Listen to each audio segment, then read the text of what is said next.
Hi, I'm Dr. John Lenihan from Tacoma, Washington. I'm a board-certified obstetrician and gynecologist. My practice focuses exclusively on minimally invasive surgery for women.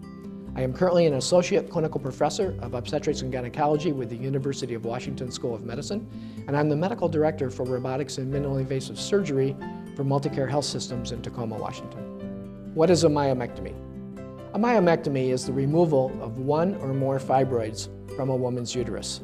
A fibroid is a benign, smooth muscle tumor that is usually inherited from one's mother. Fibroids can remain small and not cause too many problems, in which case we usually recommend just keeping an eye on them.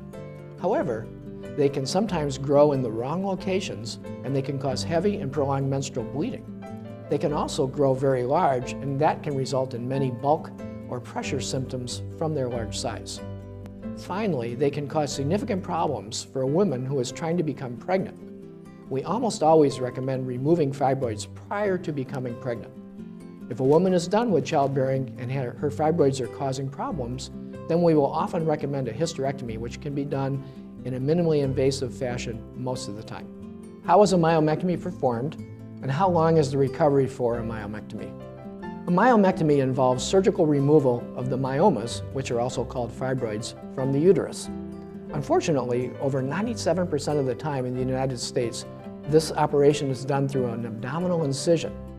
While this is usually successful, the woman remains hospitalized for several days and then is not fully recovered for 6 to 8 weeks. That sort of surgery also typically results in the formation of extensive scar tissue inside the abdomen.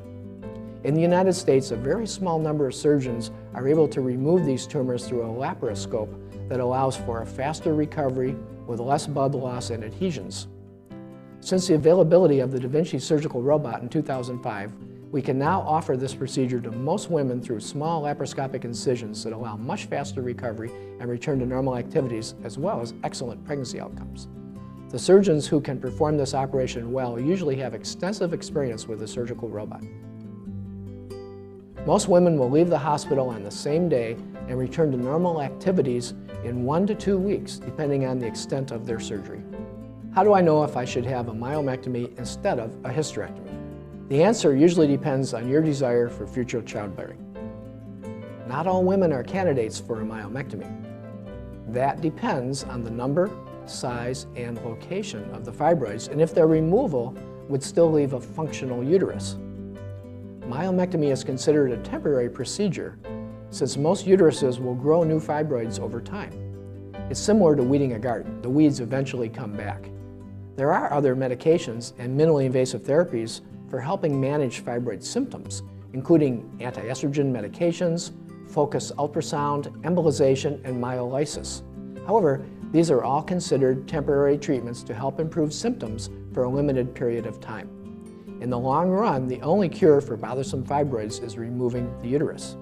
Some women just don't want to have a hysterectomy, even if they are finished with childbearing. We work with those women to help them fully understand their options, and then we'll provide them with myomectomies or other minimally invasive treatments, depending on their clinical and anatomic situations.